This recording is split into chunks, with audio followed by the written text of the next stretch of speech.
بسم الله الرحمن الرحيم. الحمد لله نحمده ونستعينه ونستغفره ونعوذ بالله من شرور أنفسنا ومن سيئات أعمالنا. من يهده الله فلا مضل له ومن يضلل فلا هادي له. وأشهد أن لا إله إلا الله وحده لا شريك له وأشهد أن محمدا عبده ورسوله أرسله بالهدى ودين الحق ليظهره على الدين كله. بلغ الرسالة وأدى الأمانة ونصح الأمة. اللهم صل وسلم وبارك عليه وعلى آله وأصحابه ومن سلك سبيله واهتدى بهديه إلى يوم الدين. أما بعد، فقد قال الله سبحانه وتعالى في محكم تنزيله بعد أعوذ بالله من الشيطان الرجيم: وما آتاكم الرسول فخذوه وما نهاكم عنه فانتهوا واتقوا الله إن الله شديد العقاب. وقال المولى جل وعلا: يا أيها الذين آمنوا أطيعوا الله وأطيعوا الرسول وأولي الأمر منكم فإن تنازعتم في شيء فردوه إلى الله والرسول إن كنتم تؤمنون بالله واليوم الآخر ذلك خير وأحسن تأويلا. وقال النبي المصطفى صلى الله عليه وسلم: عليكم بسنتي وسنة الخلفاء الراشدين المهديين. الحديث. وعن أبي هريرة رضي الله عنه قال: قال رسول الله صلى الله عليه وسلم: تركت فيكم شيئين لن تضلوا بعدهما ما إن تمسكتم بهما کتاب اللہ و سنت. حضرات مسلیان جامع مسجد تاتی بگان کلکتہ، شہری جمعیت اہل حدیث کلکتہ کے ناظم اعلیٰ جناب جمال احمد خان صاحب، دیگر اراکین، ہمارے محترم سامعین، عزیز طلبہ، عزیز نوجوان،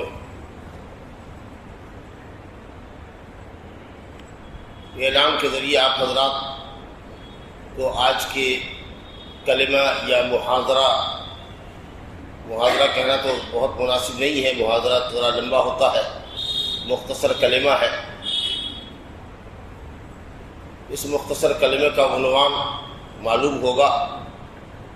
میری گفتگو جس عنوان سے آج ہونی ہے، حسب اشتہار، حسب اعلان، عنوان ہے اتباع سنت ضروری کیوں.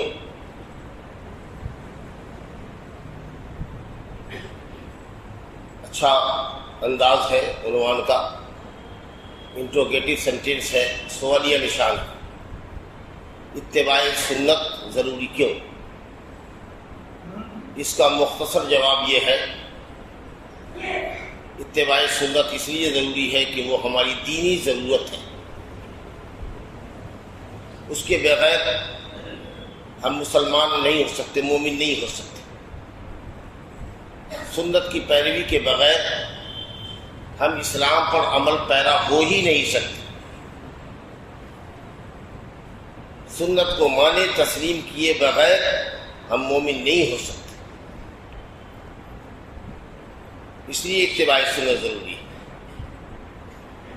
آپ سب جانتے ہیں کہ سنت اور حدیث کہتے ہیں رسول اللہ صلی اللہ علیہ وسلم کے اقوال، افعال اور تقریرات کو.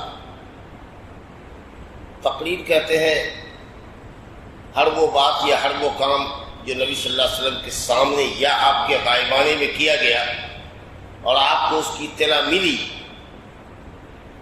اور آپ نے خاموشی فرمائی، خاموشی اختیار کی، چپ رہے، انکار نہیں کیا، تو آپ کا چپ رہنا گرین سگنل ہے.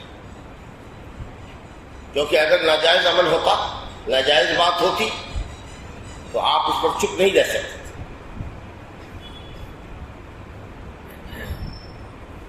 ظاہر ہے کہ یہ حدیث اور سنت کس کی ہے؟ رسول اللہ صلی اللہ علیہ وسلم کی سنت، اتباع سنت رسول اللہ.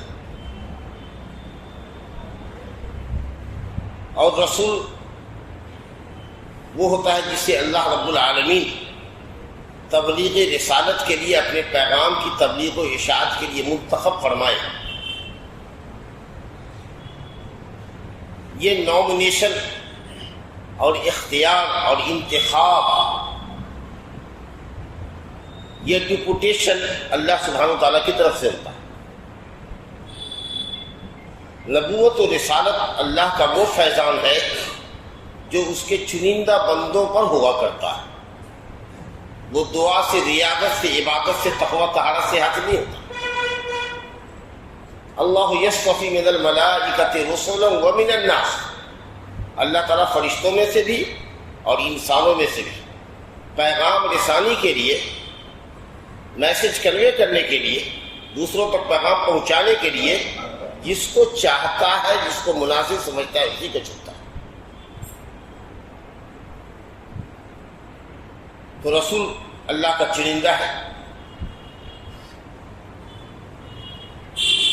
اور اللہ کی طرف سے دین کی تبلیغ و اشاعت کرنے والا ہے. چونکہ وہ دین کے معاملے میں اپنی طرف سے کچھ نہیں بولتا، صرف فرمودہ رب بیان کرتا ہے، اسی لیے اس کی سنت، اس کی حدیث پر عمل کرنا گویا کہ اللہ کی شریعت پر اور اللہ کی وحی پر عمل کرنا. یہ سوالات کا جواب، اس سوال کا جواب دیتے رہے.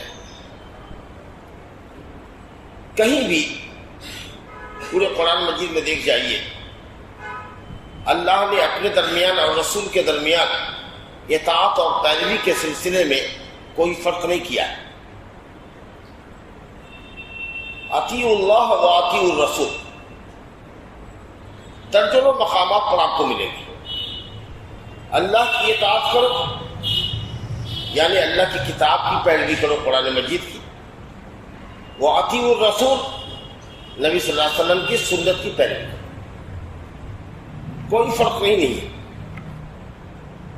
اور یہ اللہ کی کتاب کی پیروی اور نبی کریم صلی اللہ علیہ وسلم کی سنت کی پیروی ایسے ہی ایک دوسرے کے لیے کمپلسری ہے، ضروری ہے، یا دونوں مل کر کے ایک ہوتے ہیں. جیسے کہ لا الہ الا اللہ محمد الرسول اللہ کا یہ کلمہ جو توحید اور سنت کا کلمہ ہے، دونوں مل کر کے ایک کلمہ بنتا ہے. دونوں ایک دوسرے کے لیے لازم و ملزوم ہے.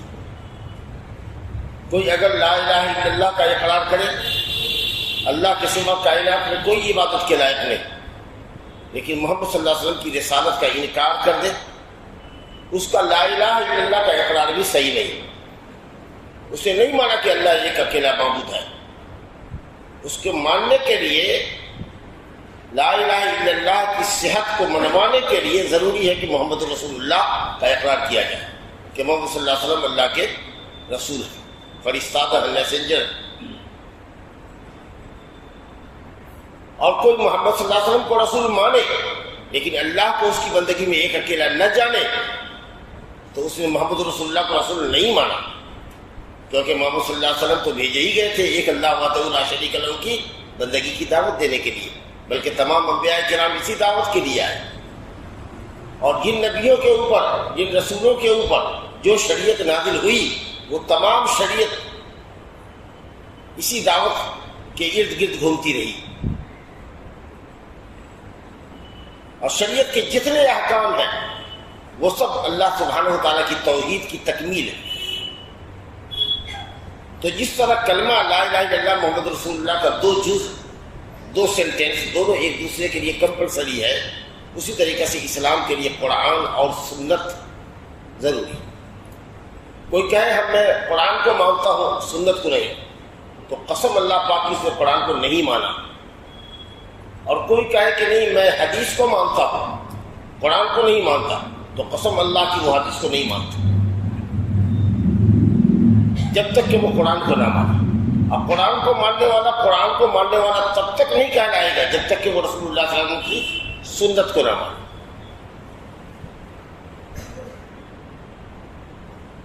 کیونکہ دونوں اللہ ہی کا کلام ہے.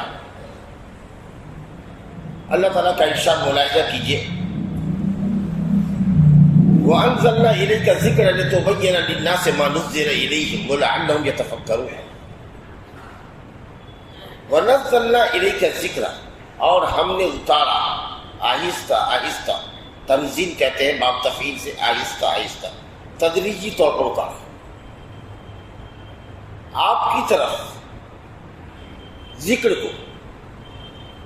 اتارا، کوئی چیز اوپر سے نیچے اترتی ہے، ہم نے اتارا. اس وقت کہ رب العالمین فوق سبع سماوات، ساتوں آسمان کے اوپر، عرش کے اوپر، اور شریعت اس نے اتاری ہے. تو اللہ کا علو ثابت ہوا کہ اللہ سب سے بلند، اس نے اتارا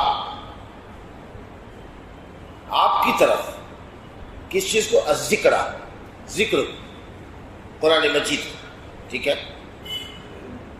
لِتُبَيِّنَ لِلنَّاسِ مَا نُزِّلَ إِلَيْهِمْ، تاکہ آپ کھول کر، تبیین کہتے ہیں توضیح کو، کھول کر واضح کر دیجیے اس قرآن کو جس کو ہم نے آپ کی طرف اتارا.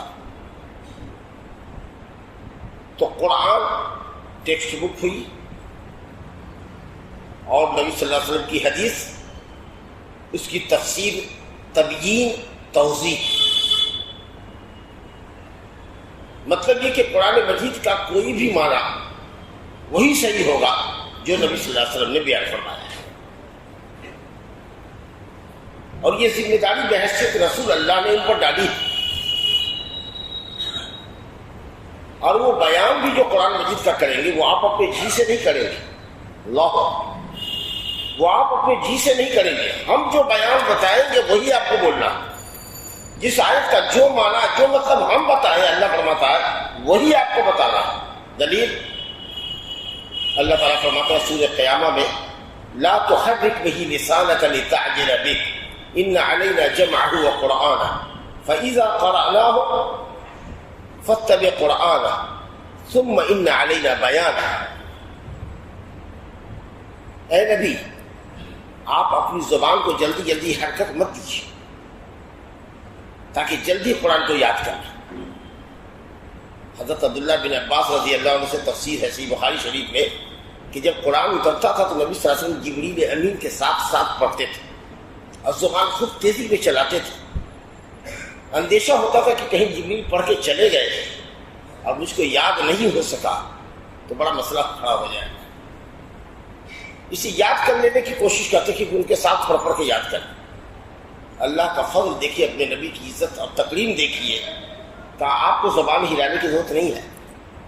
آپ بالکل خاموشی کے ساتھ، توجہ کے ساتھ جبریل امین کے قرأت کو سنیے، وہ کیا پڑھتے ہیں. آپ کا کام صرف سننا ہے. جب ہم پڑھ رہے ہیں، یعنی ہمارے حکم سے جبریل پڑھ رہے، کیونکہ وہاں تو پڑھ رہے ہیں جبریل، لیکن جبریل بھیجے گئے کس کے؟ اللہ کی طرف سے. تو میسنجر جو ہوتا ہے، جس کی طرف سے بھیجا جاتا ہے، اس کا ریپرزینٹیٹو ہوتا ہے. جب ہم پڑھ رہے ہیں، حضرت جبریل کے پڑھنے کو اللہ اپنا پڑھنا کہہ رہا ہے کیونکہ وہ اس کے حکم سے پڑھ رہا ہے. فاتبع قرآن، تو پھر آپ اس کے پیچھے پڑھیے. اللہ کہتا ہے کہ اس قرآن کو آپ کے سینے میں بٹھا دینا، جمع کر دینا میرا کام ہے. آپ کو محنت نہیں کرنی پڑے گی، آپ کو قرآن یاد نہیں کرنا پڑے گا جیسے دنیا کے حفاظ یاد کرتے ہیں. صرف آپ کا سن لینا کافی ہے. آپ سن لیجئے، ہم اس کو آپ کے دل میں اتار دیں گے کہ آپ بھول نہ سکیں گے. ثم ان علینا بیانہ، پھر ہم ہی اس کے اوپر اس کا بیان بھی اتاریں گے. اے نبی، ہم نے آپ پر ذکر اتارا ہے تاکہ آپ اس کو لوگوں سے بیان کر دیجئے، واضح کر دیجئے. اللہ یہاں فرماتا ہے سورہ قیامہ میں کہ ہمارے قرآن کو آپ پڑھنے لگیں گے جبریل کے بعد، خود بخود سینے میں اتار دینا ہمارا کام ہے. اور پھر ثم ان علینا، اللہ کہتا ہے ہمارے اوپر ہی اس قرآن کا بیان کرنا بھی ہے. تو نبی صلی اللہ علیہ وسلم نے جو بیان کیا ہے وہ در حقیقت اللہ کا بیان ہے. جس طریقے سے قرآن اللہ کا ذکر اور کلام ہے، حدیث بھی اللہ رب العالمین کا کلام ہے جو قرآن مجید کا بیان ہے. اب آپ سمجھ دونوں آیتوں کو دیکھ لیجئے کتنا تطابق ہے. تو ٹیکسٹ بک بھی اللہ کی طرف سے اور اس کا بیان حدیث وہ بھی اللہ ہی کی طرف سے. اور سورہ نجم کی آیت یہ بڑی مشہور ہے، وَمَا يَنْطِقُ عَنِ الْهَوَىٰ إِنْ هُوَ إِلَّا وَحْيٌ يُوحَىٰ. نبی صلی اللہ علیہ وسلم کے متعلق بیان ہے، مَا ضَلَّ صَاحِبُكُمْ وَمَا غَوَىٰ وَمَا يَنْطِقُ عَنِ الْهَوَىٰ. تمہارا ساتھی بہکا ہوا نہیں ہے، گمراہ نہیں ہے. وَمَا يَنْطِقُ عَنِ الْهَوَىٰ، اور وہ ہوائے نفس سے، خواہش نفس سے کچھ نہیں بولتا. إِنْ هُوَ إِلَّا وَحْيٌ يُوحَىٰ، وہ تو وہی بولتا ہے جو اس کی طرف اللہ وحی بنا کر اتارتا. جو کلام اس کی طرف اتارتا ہے اللہ تعالیٰ اسی کو وہ بیان کرتا ہے، اپنی طرف سے کچھ نہیں بولتا. معلوم یہ ہوا کہ قرآن بھی اللہ کا کلام اور حدیث رسول بھی اللہ کا کلام. تو کہو گے فرق کیا ہے؟ فرق ہے، قرآن مجید وحی متلو ہے، اللہ کا کی وہ وحی ہے جس کی تلاوت کی جاتی ہے نماز میں، اور حدیث اللہ کا کلام ہے لیکن وہ وحی غیر متلو ہے، اس کی تلاوت نماز میں نہیں کی جاتی. قرآن کی تلاوت عبادت ہے، ہر لفظ پہ 10 نیکی ملتی ہے، وہ ثواب حدیث کے الفاظ پڑھنے پر نہیں ہے. لیکن کلام الہی ہونے میں دونوں برابر ہیں، جیسا کہ ابھی آپ نے سماعت کیا. اللہ رب العالمین نے اپنے نبی کو دین کے سلسلے میں معصوم بنایا. دین کے سلسلے میں، تبلیغ دین کے سلسلے میں نبی صلی اللہ علیہ وسلم معصوم تھے. کوئی ایک لفظ اپنی طرف سے بڑھا نہیں سکتے تھے دین کے معاملے میں. اللہ اکبر. کوئی دین میں وہ بات اپنی طرف سے بغیر اللہ رب العالمین کا اشارہ ملے ہوئے اور اللہ کے فرمان کے بغیر اضافہ نہیں کر سکتے تھے دین میں. معصوم تھے، اللہ پر جھوٹ نہیں کر سکتے تھے. جو بات اللہ نے نہ کہی ہو اس کو یہ نہیں کہتے کہ اللہ نے یہ کہا ہے. اللہ کہتا وَلَوْ تَقَوَّلَ عَلَيْنَا بَعْضَ الْأَقَاوِيلِ لَأَخَذْنَا مِنْهُ بِالْيَمِينِ ثُمَّ لَقَطَعْنَا مِنْهُ الْوَتِينَ فَمَا مِنْكُمْ مِنْ أَحَدٍ عَنْهُ حَاجِزِينَ.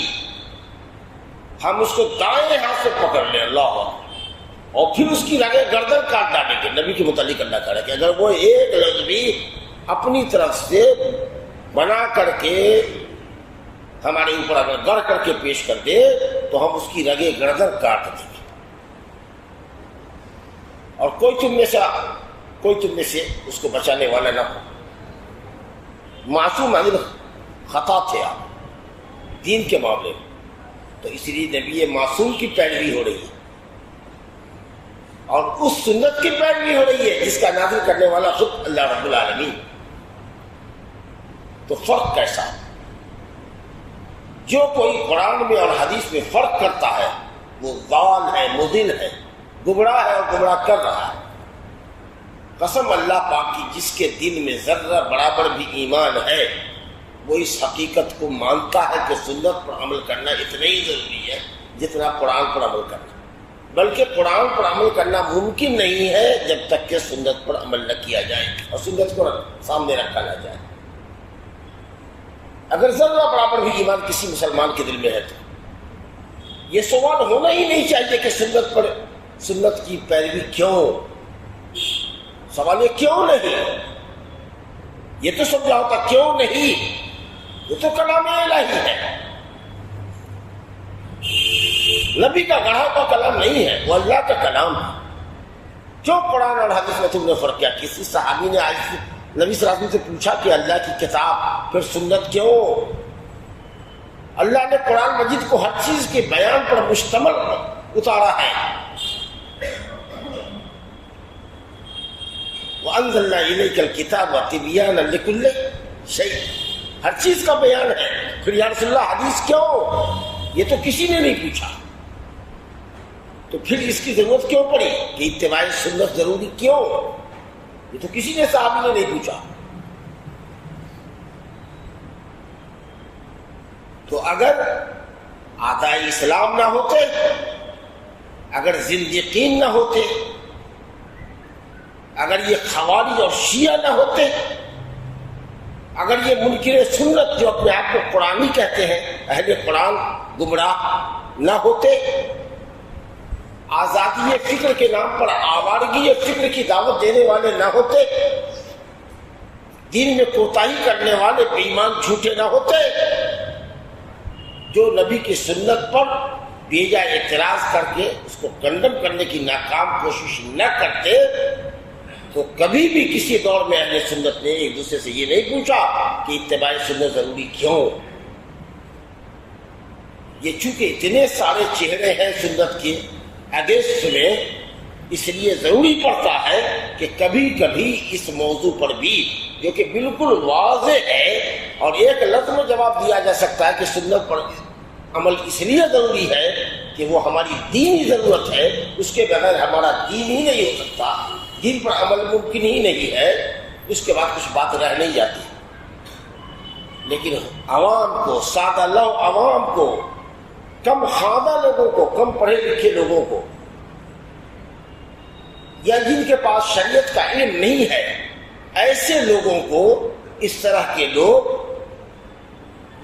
جو اپنی عقل کو شریعت پر مقدم کرتے ہیں اور جو بہت ساری وجوہات سے سنت کا انکار کرنا چاہتے ہیں تاکہ وہ آزاد ہو جائیں، اسلام کے گھیرے سے نکل جائیں، بچانا ضروری ہے. اس لیے یہ موضوع لایا جاتا ہے اور گاہے بگاہے ہونا بھی چاہیے کہ سنت کی حجیت اور اس کی تشریعی حیثیت آپ کے سامنے واضح کی جائے. میں نے آپ کے سامنے ایک آیت پڑھی تھی شروع میں، جو سورہ حشر کی آیت نمبر 7 ہے، وَمَا آتَاكُمُ الرَّسُولُ فَخُذُوهُ. رسول جو کچھ تم کو دیں اس کو لے لو، جو کچھ دے، قرآن دے، حدیث دے، ماں کلمہ عام ہے، جو کچھ بھی دے اس کو لے لو، اور جس چیز سے بھی روکے اس سے رک جاؤ. کوئی حکم اگر قرآن میں نہیں ہے لیکن نبی نے فرمایا ہے تو نبی نے اللہ کے کہنے پر فرمایا.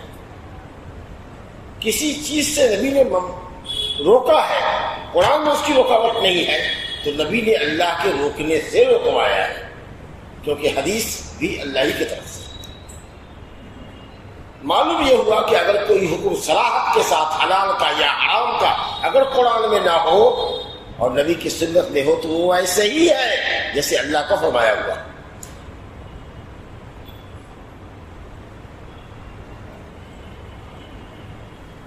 اس کے علاوہ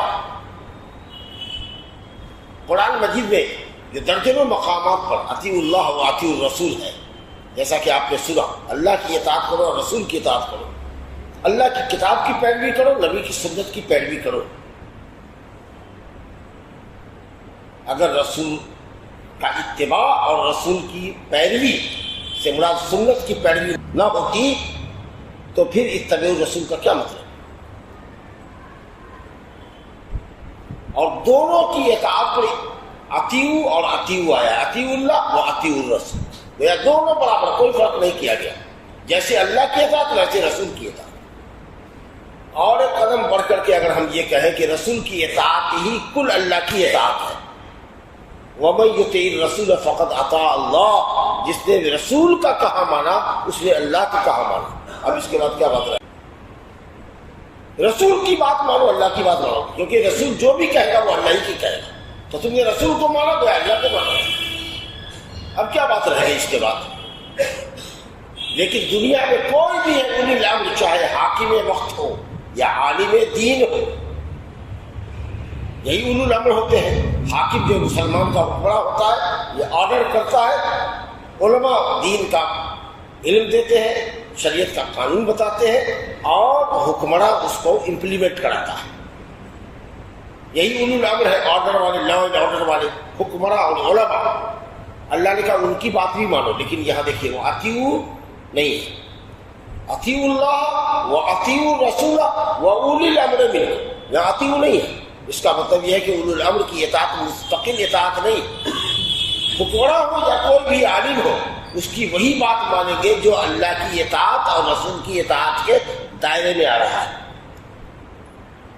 اگر کوئی بھی عالم کوئی بھی حاکم وہ بات کہتا ہے جو اللہ اور اس کے رسول نے نہیں کہی ہے، ہم اس سے ہاتھ اٹھا لیں، وہ دین کا جز نہیں ہو سکتی، وہ شریعت کا حصہ نہیں ہو سکتی۔ بات بہت صاف، شریعت کے خلاف اگر ہے تو اللہ کہتا ہے کہ خبردار کسی بھی معاملے میں اختلاف ہو جائے تو اس کو پلٹا دو اللہ کی طرف اور رسول کی طرف۔ جب نبی صلی اللہ علیہ وسلم تھے تو رسول اللہ کی طرف پلٹاتے تھے، اب نبی صلی اللہ علیہ وسلم کے بعد قیامت تک کے لیے جو قرآن ہے تو اللہ کی طرف پلٹا دو اور رسول کی طرف پلٹا دو کا کیا مطلب ہے؟ اللہ کی کتاب کی طرف پلٹا دو، نبی کی سنت کی طرف پلٹا دو، اور جو حکم ملے جو فیصلہ وہاں سے ملے اس کو لے لو۔ ذالک خیر و احسن تعبیرا، اس سے بہتر کوئی بات ہو ہی نہیں سکتی۔ انجام کے اعتبار سے اختلاف کو ختم کرنے کے لیے اس سے اچھی کوئی بات ہو ہی نہیں سکتی۔ تو سارے تنازع کا، سارے اختلاف کا حل اللہ کی کتاب اور نبی کی سنت میں موجود ہے۔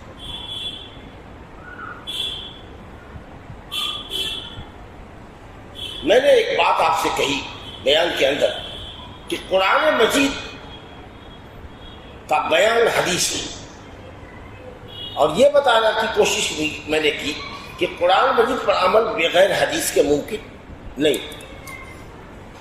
قرآن اپنے معانی اور مطالب کے بیان میں حدیث کا محتاج ہے، حدیث قرآن کا محتاج نہیں۔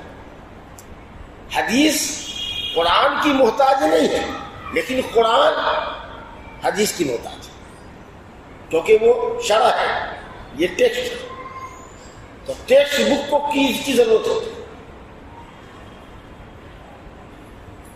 شرح کی ضرورت ہوتی ہے ٹیکسٹ بک کو، شرح کو ٹیکسٹ بک کی ضرورت نہیں ہوتی، وہ تو ٹیکسٹ بک کو سامنے رکھ کے ہی لکھا جاتا ہے۔ ایک جملہ نقل کیا، اس کے بعد اس کی تشریح کی، پھر ایک جملہ نقل کیا، اس کی تشریح کی، آپ سمجھ گئے؟ تو قرآن عمل کے لیے سنت کا محتاج ہے، سنت عمل کے لیے قرآن کا محتاج نہیں، کیونکہ وہ تو واضح ہے۔ یہ بات صحابہ کرام کے قول سے، تابعین کے قول سے سنیے، سمجھیے۔ عمران بن حسین رضی اللہ عنہ حدیث بیان کر رہے تھے، حدیث شفاعت، تو کسی نے کہا کہ قرآن سے بیان کیجئے۔ دیکھیے فکر دیکھیے گا، قرآن بیان کیجئے، حدیث چھوڑیے، بگڑ گئے۔ کہا تم حدیث چھوڑنے کی بات کرتے ہو، قرآن پڑھتے ہو؟ کہا کہا پڑھا ہے قرآن مجید میں اقیموا الصلاۃ، نماز قائم کرو، پڑھا ہے؟ کہا بہت جگہ ہے۔ کہا کیسے قائم کرو؟ قیام کیسے ہوگا؟ رکوع کیسے ہوگا؟ سجدہ کیسے ہوگا؟ ظہر میں کیا رکعت، عصر میں کیا رکعت، مغرب میں کیا رکعت، عشاء میں کیا رکعت، فجر میں کیا رکعت ہے؟ قرآن میں کہیں یہ تو نہیں ہے۔ تو کہا پھر اللہ کے اس حکم پر کیسے عمل کرو گے؟ اسی طریقے سے کہا کہ پڑھا ہے قرآن مجید میں وآتوا الزکاۃ، زکات دو۔ یہ کہیں لکھا ہے کہ 40 بکری اگر کسی کے پاس ہے تجارت کے لیے تو اس میں ایک بکری دو، لکھا ہے کہیں 200 درہم چاندی ہو جائے، زکات دو۔ کتنے مال میں کتنی زکات لگے گی، کب لگے گی، ہے قرآن مجید میں۔ اسی طریقے سے حج کا بیان ہے قرآن مجید میں، یہ بیان ہے بالکل سائل کو پانی پانی کر دیا انہوں نے۔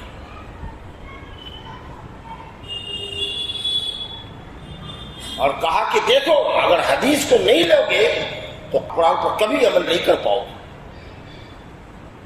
تو اپنے من کی نماز پڑھو گے، دن میں 24 گھنٹے میں ایک وقت پڑھ لو گے ہو جائے گا، ایک رکعت پڑھ لو گے ہو جائے گا، بیٹھے بیٹھے پڑھ لو گے ہو جائے گا، کیونکہ قرآن نے تو کچھ واضح کیا نہیں۔ پھر نبی صلی اللہ علیہ وسلم کو کہنے کی کیا ضرورت پڑ گئی کہ اے لوگوں مجھ سے حج کا طریقہ سیکھ لو۔ آپ صلی اللہ علیہ وسلم نے جو خط لکھا جس کے اندر زکات کے مسائل لکھے، تو لکھا کہ یہ فریضہ ہے، فریضہ ہے، یہ ایسے ہی فرض ہے جیسے اللہ کا فرض کیا ہوا صدقہ ہے۔ یہ صدقہ اور زکوٰۃ کے وہ احکام ہیں جن کو رسول اللہ نے فرض کیا ہے۔ لفظ فرض استعمال کیا، ممکن ہی نہیں۔ اسی طریقہ سے کسی نے کہا، ایک صاحب ہے مطرف بن عبداللہ بن شقیق، ابو ایوب سختیانی، بڑے محدث اور بڑے بزرگ تابعی گزرے ہیں، انہوں نے کہا مطرف سے، جب وہ حدیث سنا رہے تھے تو کسی نے کہا کہ قرآن پڑھیے، تو کہا دیکھو قرآن کا بدیل تو کچھ بھی نہیں ہو سکتا، قرآن مجید کا الٹرنیٹ تو کچھ بھی نہیں ہو سکتا، لیکن ہم اس شخص کی بات کر رہے ہیں جو قرآن مجید کو ہم سب سے زیادہ جاننے والا تھا۔ بس ہم قرآن کو بدل کے دوسری چیز کہاں لا رہے ہیں؟ ہم تو اس شخص کی بات کر رہے ہیں جس پر قرآن اترا اور جو قرآن کا معنی اور مفہوم ہم میں سے سب سے زیادہ جاننے والا تھا۔ ہم الگ سے کیا کچھ پڑھ رہے ہیں؟ سمجھ بات ہے، کتنی بڑی بات ہے، واضح بات۔ اسی طریقہ سے حضرت عبداللہ بن مسعود رضی اللہ عنہ نے ایک مرتبہ واضح بیان کرتے ہوئے فرمایا کہ اللہ کی لعنت ہے ان عورتوں پر جو بھو کے بال کو اکھڑواتی ہے، جو گدرا گدواتی ہے، ٹیٹو کراتی ہے، سوئی وغیرہ چبھا کر کے خون نکال کر کے اس میں سرما یا کوئی اور بھی چیز رنگین اس میں ڈالتی ہے، بال کو جوڑتی ہے، جوڑواتی ہے۔ حدیث مشہور ہے، کہا کہ لعنت ہے، رسول اللہ صلی اللہ علیہ وسلم نے لعنت فرمایا ہے ان عورتوں پر، اور میں کیوں نہ لعنت کروں ان عورتوں پر جن پر اللہ کے رسول نے لعنت کی، اور وہ قرآن مجید میں ہے، لفظ پر غور کیجیے، اور وہ قرآن مجید میں ہے۔ ایک خاتون نے کہا عبداللہ بن مسعود کو جب معلوم ہوا تو وہ خاتون گئی حضرت عبداللہ بن مسعود کے پاس، کہا سنا ہے آپ ایسا ایسا کہتے ہیں کہ بھاؤ باریک کروانے والی، بال اکھڑوانے والی پر لعنت ہے، اکھاڑنے والی پر لعنت ہے؟ بالکل، کہا تو ہے۔ اور یہ بھی سنا ہے کہ آپ یہ کہتے ہیں کہ اللہ کی کتاب میں ہے؟ کہا بالکل، یہ بات بھی میں نے کہی ہے۔ کہا مگر اللہ کی کتاب میں تو نہیں ہے، ہم نے تو قرآن پڑھا ہے، وہاں تو کہیں نہیں ہے، یہ تو مسئلہ ہے ہی نہیں ہے۔ تو حضرت عبداللہ بن مسعود نے کہا کہ لوگ کہتی ہے اگر قرآن کو تم پڑھتی تو اس میں ضرور یہ بات ہے۔ کہا نہیں صاحب، ہم نے قرآن پڑھا ہے، کہیں ذکر نہیں۔ کہا کیا قرآن مجید میں یہ ذکر نہیں ہے وَمَا آتَاكُمُ الرَّسُولُ فَخُذُوهُ، میرا رسول جو کہے، جو دے اس کو لے لو، اور جس سے روکے اس سے رک جاؤ؟ کیا یہ نہیں ہے؟ کہا یہ تو ہے۔ کہا تو یہ رسول نے دیا ہے، تو قرآن نے کہا کہ جو رسول دے اس کو لے لو، تو یہ قرآن نے کہا کہ نہیں کہا؟ سبحان اللہ۔ ارے جو بات بھی حدیث کے اندر ہے اس کو تو پروف مل رہا ہے، اس کو اپروول مل رہا ہے قرآن سے کہ جو کچھ نبی دے، شرط یہ ہے کہ وہ سند کے اعتبار سے نبی صلی اللہ علیہ وسلم تک پہنچے۔ اب یہ سند والی جو بات آئی، اس کے اندر انہوں نے لوگوں کو بیکار طریقے سے پھنسایا، کہا انہوں نے اس سے روایت کی، انہوں نے اس سے روایت کی، انہوں نے اس سے روایت کی، یہاں نبی صلی اللہ علیہ وسلم تک پہنچے۔ کیا ان لوگوں سے بھول چک کا امکان نہیں ہے؟ کہا امکان تو ہے، لیکن جب یہ معلوم ہو جائے کہ یہ آدمی پورے طریقے سے 100% کنفرم ہو کر کے کہتا ہے کہ ہم سے بیان کیا اس نے، اور یہ کہے کہ ہم سے بیان کیا اس نے، اب کہیں کسی کو کنفیوژن نہ ہو، سب کا سب ثقہ ہو، عادل ہو، امانت دار ہو، حافظ ہو، متقن ہو، الفاظ پر اس کو کمانڈ ہو، تب کیا دقت ہے آپ؟ کہا یہ بات تو صحابہ کرام میں بھی تو انسان تھے، کہا بھول چک تو ان سے بھی ہو سکتی تھی، مگر جو سوال شیطان نے آپ کے دماغ میں ڈالا یہ کسی اور کے دماغ میں تو نہیں ڈالا گیا۔ نبی کریم صلی اللہ علیہ وسلم دین کی تبلیغ و اشاعت کے لیے ایک آدمی کو بھیجتے تھے۔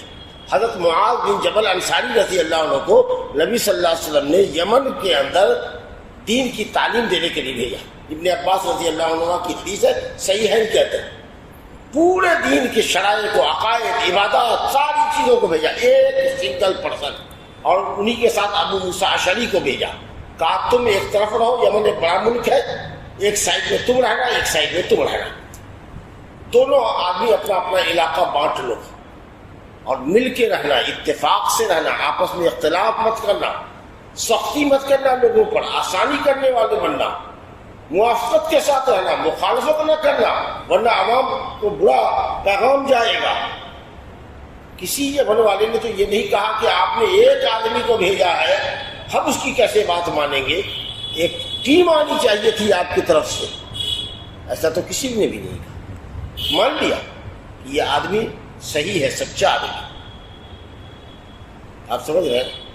نبی صلی اللہ علیہ وسلم کی نماز، مسجد سے نماز پڑھ کے نکلا ہے ایک صحابی، آج کی ظہر پڑھا ہے بیت المقدس کی طرف، عصر پڑھ کے نکلا ہے مسجد نبوی میں کعبۃ اللہ کی طرف۔ جب جا رہا ہے اپنے گھر کو تو دیکھ رہا ہے کہ ایک مسجد میں لوگ بیت المقدس کی طرف رک کر کے ہی نماز پڑھ رہے ہیں، ان کو خبر نہیں ہے کہ قبلہ بدل گیا، ایک دم ریورس ہو رہا ہے، سمجھا؟ اتر گھومے ہوئے تھے مدینہ والے، شام ادھر ہے اتر اور مدینہ ہے دکن، جسٹ ریورس، سمجھا؟ اور کہا کہ لوگوں الا ان القبلۃ قد حولت الى الکعبہ، قبلہ مسلمانوں کا کعبۃ اللہ کی طرف بدل دیا گیا، پھیر دیا گیا۔ جیسے ہی سوا سڈنلی لوگ ایک دم یو ٹرن کیا، ایک دم ریورس ہوئے، ایک دم ریورس۔ اب امام جو آگے تھا وہ سب سے پیچھے چلا گیا، اگر پیچھے صف کے اندر عورتیں نہیں ہوں گی تو وہ آگے چلی گئی، مرد حضرات اس کے پیچھے آ گئے، نہیں سمجھا؟ امام صاحب سب کے پیچھے چلے گئے، پھر نماز کی حالت میں سب نے اپنی اپنی پوزیشن سنبھالی اور یوں نماز مکمل ہو گئی، کیونکہ نماز اب تو قبلہ کی طرف ہی پڑھ سکتے تھے، نماز کی اصلاح و درستگی کے لیے یہ جو ہلچل ہوئی، دائیں بائیں ہوئے اور قبلے سے انحراف ہوا، یہ سب چلے گا، اصلاح کے لیے ہوا۔ کہاں ان لوگوں نے کہا کہ نماز جیسی چیز کے متعلق خبر دینے والا ایک آدمی ہے، ہم نہیں مانیں گے، لاؤ ایک جماعت کو لے کر کے آؤ۔ عوام کو یہ کہہ کر کے گمراہ کر دیا تم نے۔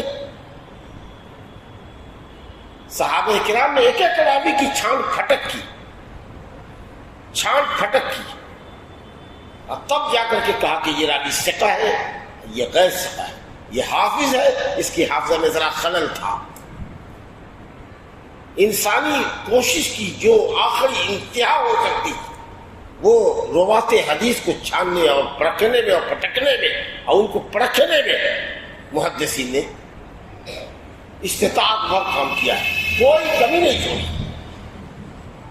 تو اگر خبر واحد ایک ایک کر کے جو حدیث کی سند میں آدمی آتا ہے اس کو خبر واحد کہتے ہیں، اگر گمان پر بھی دلالت کرتا ہے تو وہ گمان کیا ہے؟ گمان غالب، بھئی یہ تابعی ہے، یہ محدث ہے، یہ تبع تابعی ہے، یہ تابعی ہے، یہ صحابی رسول ہے، اور سب نے ایک دوسرے کو دیکھا ہے اور سب کی سوال حیات کے اوپر اتفاق کی روایت ٹھیک ہے، اور تب آپ کہتے ہیں کہ شبہ ہے، ہو سکتا ہے کہ کچھ گڑبڑ ہوا ہو۔ ارے جن راویوں کے ذریعے حدیث ہم تک پہنچی ہے وہی روایت ہمارے قرآن کے بھی ہے، آپ سمجھ رہے ہیں؟ تو اس طریقے سے قرآن کس کے ذریعے ہم کو ملا ہے؟ ہم تھے اس زمانے میں، صحابہ کو ملا، صحابہ نے تابعین کو دیا، تابعین نے تبع تابعین کو دیا، اس طریقے سے ایک کے بعد ایک کے بعد ایک کے بعد قرآن یہاں تک پہنچا۔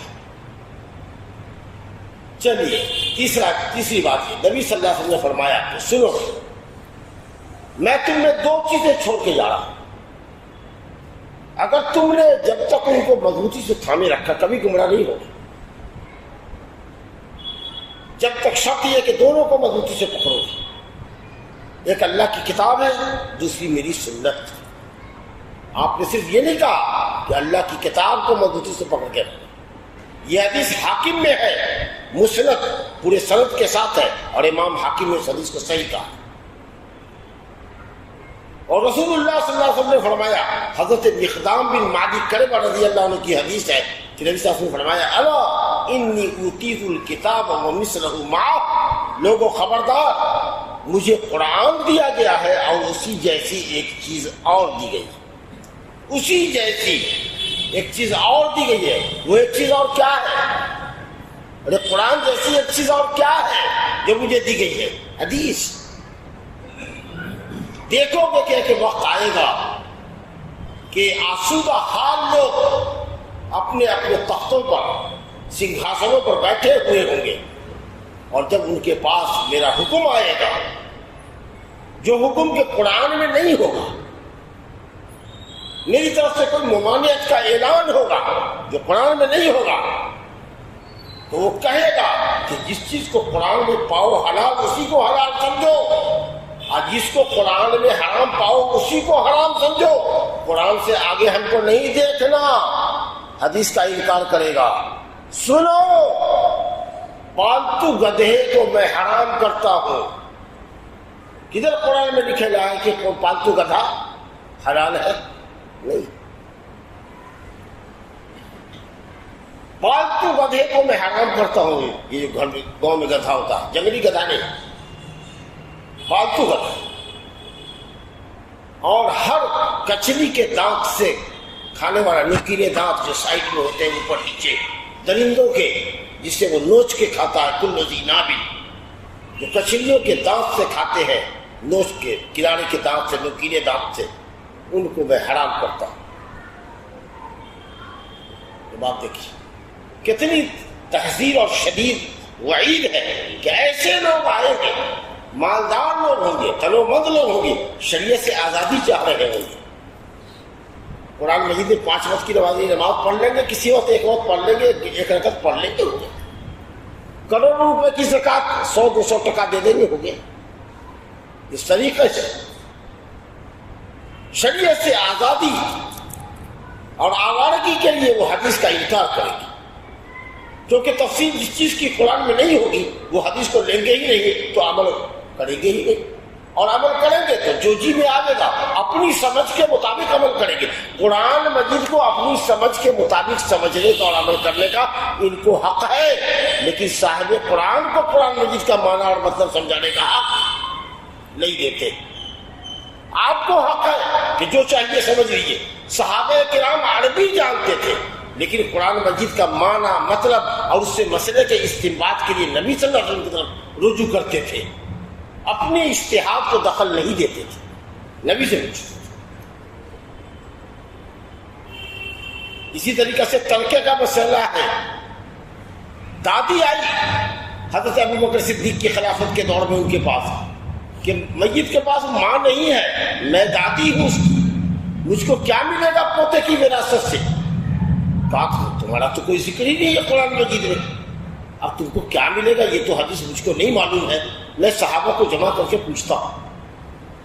حضرت ابو بکر صدیق رضی اللہ عنہ نے صحابہ کو جمع کر کے پوچھا کہ اے لوگوں، کسی کے پاس نبی کی حدیث ہے؟ سنا ہے کسی نے کہ دادی کو ترکے میں کتنا ملتا ہے؟ مغیرہ بن شعبہ اور محمد بن مسلمہ 2 صحابی تھے، ان کے زمانے میں کوئی زیادہ عمر دراز نہیں تھے۔ کہا کہ ہاں ہم نے حدیث سنی ہے، نبی صلی اللہ علیہ وسلم نے ماں کا حصہ دادی کو دیا، اگر ماں نہ ہو تو ماں کو جو 1/6 ملتا ہے 1/6 وہی دادی کو ملے گا۔ اور مزہ تو تب آیا جبکہ بعد کے خلافت میں غالب حضرت عمر فاروق کے زمانے میں دادی بھی آئی اور نانی بھی آئی۔ اب تو آدھی اللہ، ابھی تو دونوں ہی دادی ہے، ایک باپ کی ماں ہے، ایک ماں کی ماں ہے۔ ہم لوگ اس کو کہتے ہیں نانی اور دادی، لیکن عربی میں دادی ہی کہتے ہیں، زیادہ فرق کرنے کے لیے جدہ ابویہ اور جدہ امیہ، باپ کی طرف سے دادی، ماں کی طرف سے دادی۔ تو کہا کہ ہم لوگوں نے تو دادی کے بارے میں سدس 1/6 ہی سنا ہے، اب جا کے دونوں دادی ہے، دادی نانی، جا کے 6 میں ہی بانٹ لیں، لگ جا 600 روپے میں جو 100 ملے گا 50-50 کر کے لے لے دونوں برابر سے، اب 1/12 ہو جائے گا تم لوگ کا حصہ، 1/6 جو تھا وہ ہو جائے گا 1/12۔ اس طرح کے مسئلوں کا حل تھا۔ اللہ صحابہ کرام مسئلوں کا حل لیا کرتے تھے، نبی کے فرمان سے دیتے تھے۔ آپ جب حدیثوں کا انکار کر دیں گے، اس کی حجیت کا انکار کر دیں گے، تو کس شریعت پر آپ عمل کریں گے؟ تو اس لیے جو حقائق آپ کے سامنے رکھے گئے، بیان کیے گئے، ان کی روشنی میں ہم اس نتیجے پر پہنچے کہ صاحب بغیر حدیث پر عمل کیے قرآن پر عمل ممکن ہی نہیں ہے۔ تو اگر کوئی شخص مسلمان رہنا چاہتا ہے تو لازم اور فرض ہے کہ وہ قرآن اور حدیث دونوں کو مانے۔ اگر جو حدیث کا انکار کرے گا، قسم اللہ پاک کی، اہل سنت والجماعت کا اتفاق ہے کہ وہ کافر اور مرتد ہو جائے گا، اسلام سے خارج ہو جائے گا۔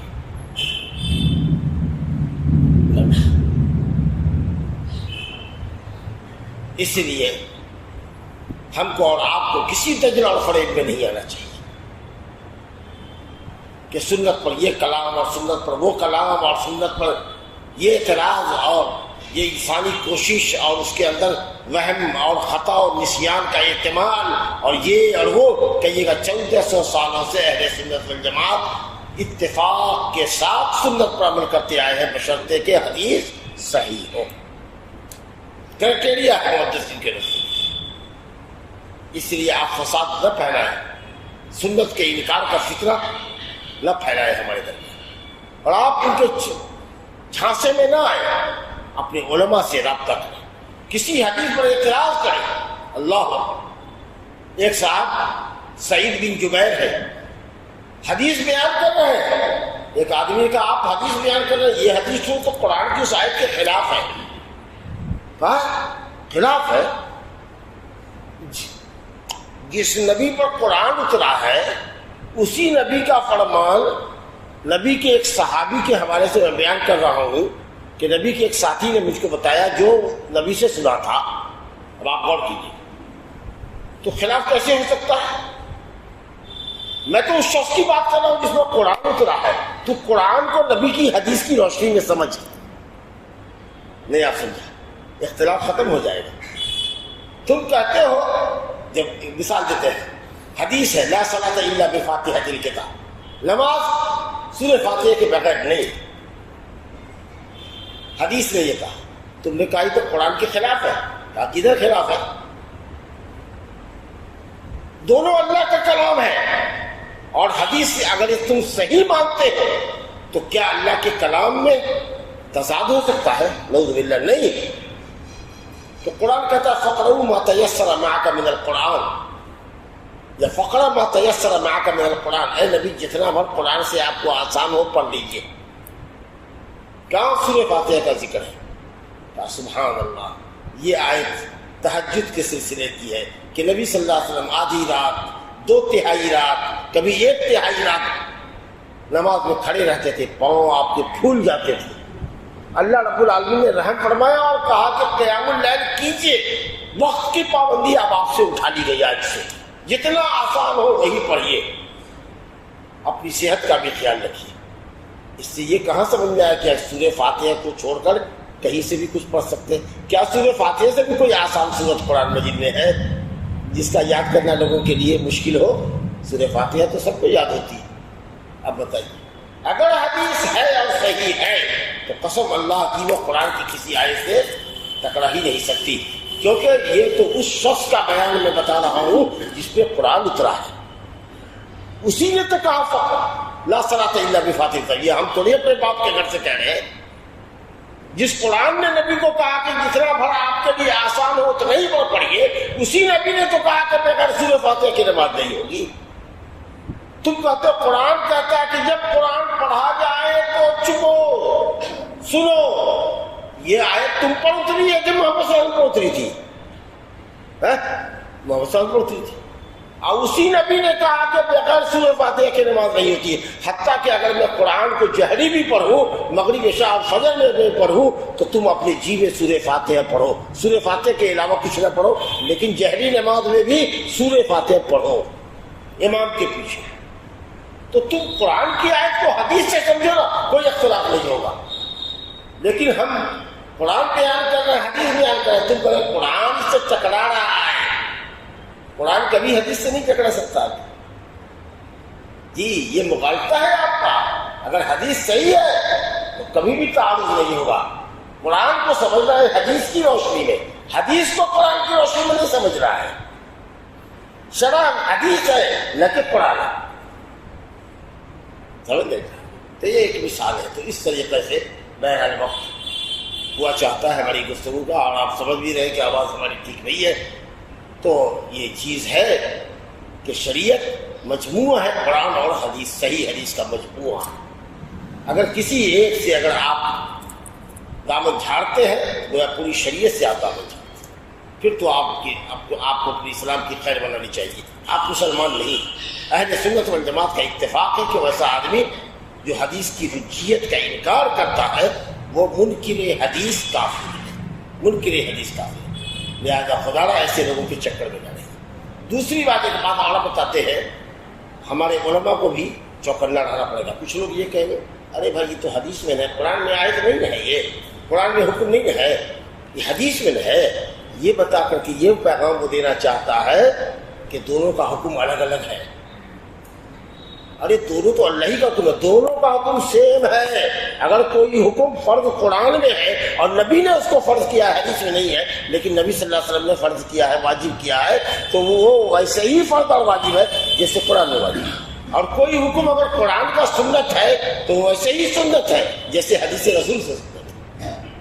لیکن لوگ یہ کہا کر کے کہ قرآن میں نہیں ہے حدیث میں ہے، سنت کی اہمیت کو گھٹاتے گالے. ایسا لگتا ہے کہ جیسے کہ سنت پر عمل کرنا آپشنل معاملہ، قرآن پر عمل کرنا کمپلسری اور حدیث پر عمل کرنا آپشنل. الا انما حرم رسول اللہ مثل ما حرم اللہ. خبردار، نبی صلی اللہ علیہ وسلم فرماتے ہیں کہ اللہ کا رسول جس چیز کو حرام کر دے وہ ویسے ہی حرام جیسے اللہ کا حرام کیا.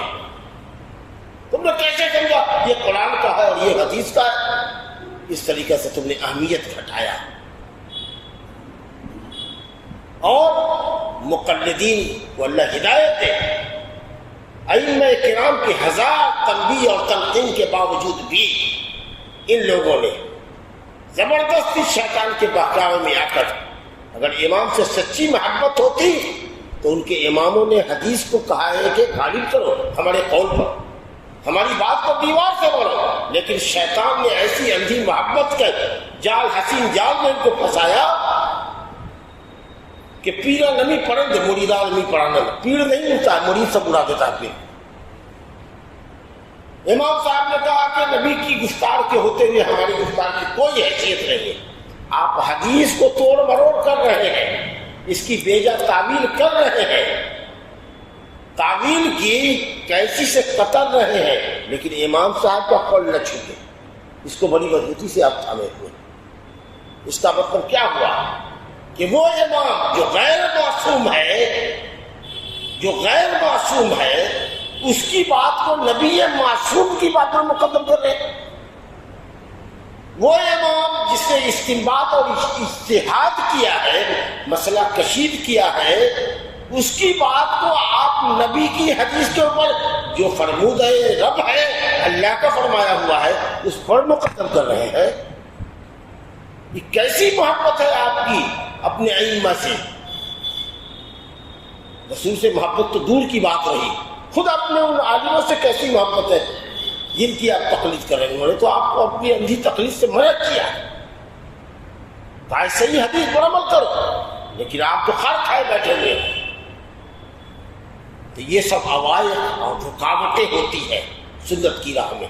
لیکن الحمدللہ ثم الحمدللہ نبی کی یہ بشارت موجود ہے، لا تزال طائفة من امتی ظاہرین علی الحق. میری امت کی ایک جماعت حق پر غالب رہے گی، دین کے لیے زندہ رہے گی اور دین کے لیے مرے گی. اللہ کی کتاب اور نبی کی سنت کو مضبوطی سے تھامے رہے گی. اور اعدائے اسلام چاہے اپنوں میں ہو یا غیروں سے ہو، اندر کے ہو دشمن کے، باہر کے دشمن ہو، خود کو مسلمان کہنے والے لوگ ہوں یا مسلمان نہ کہنے والے لوگ ہوں، ان کے دشمن، ان کے مخالفین ان کا کچھ نہ بگاڑ سکیں گے. یہ غالب رہیں گے اللہ کے حکم سے یہاں تک کہ اللہ کا امر آ جائے اور قیامت آ جائے.